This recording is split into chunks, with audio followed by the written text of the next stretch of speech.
ये दुनिया के सबसे छोटे अपार्टमेंट्स हैं।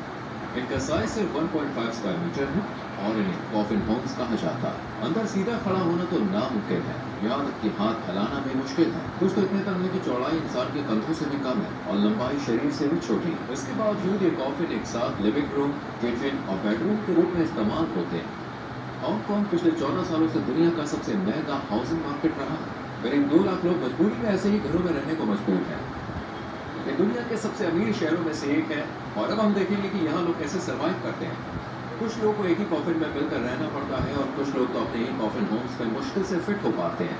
इस डॉक्यूमेंट्री में हम एक ऐसे कॉफिन होम में रहने वाले इंसान के साथ पूरा एक दिन बिताएंगे जो पिछले 16 सालों से बेहद खराब हालत में जी रहा है। सबसे पहले हम सबसे ज्यादा कंफर्टेबल कॉफिन होम से शुरुआत कर रहे हैं। इस बिल्डिंग की हर मंजिल पर 20 से 30 कॉफिन साइज छोटे अपार्टमेंट्स बने हैं। मैं यार ठीक से खड़ा भी नहीं हो पा रहा हूँ। ये इमारत पहले ऐसी नहीं थी। बाद में गैर कानूनी बदलाव करके एक ही फ्लोर को 20 से काट कर 2 हिस्सों में बांट दिया गया ताकि ज्यादा लोगों को ठूसा जा सके। इसकी वजह है कि यहाँ सीलिंग की हाइट बेहद कम है। देखिए, एक फ्लोर को 2 हिस्सों में बांट कर 2 लेवल्स बना दिए गए। ये कोको का घर है। वो यहाँ पिछले 10 सालों से अकेली रह रही है। भगवान का शुक्र है मेरे पास खिड़की है। नॉर्मली छोटे घरों में नहीं होती। एक फ्रिज, एक टीवी, बस इतना ही। क्योंकि ये जगह छोटी है, आप ज्यादा चीजें नहीं रख सकते। लगता है कॉकरोच खाने के कुकर के अंदर फंस के उसके अंदर मर गया।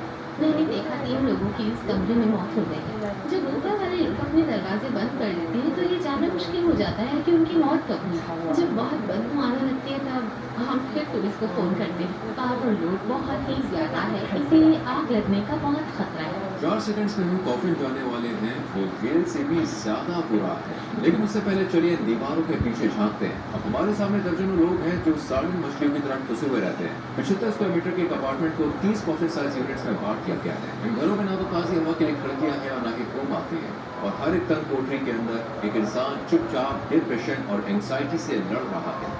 यहाँ 26 लोग रहते हैं और बदबू यहाँ बहुत ज्यादा है। कॉरिडोर इतना संकरा है कि लोग सीढ़ी को ही शू रैक की तरह इस्तेमाल करते हैं। यहाँ लोग ईंटों की तरह एक के ऊपर एक भरे हुए हैं। Hello, hello.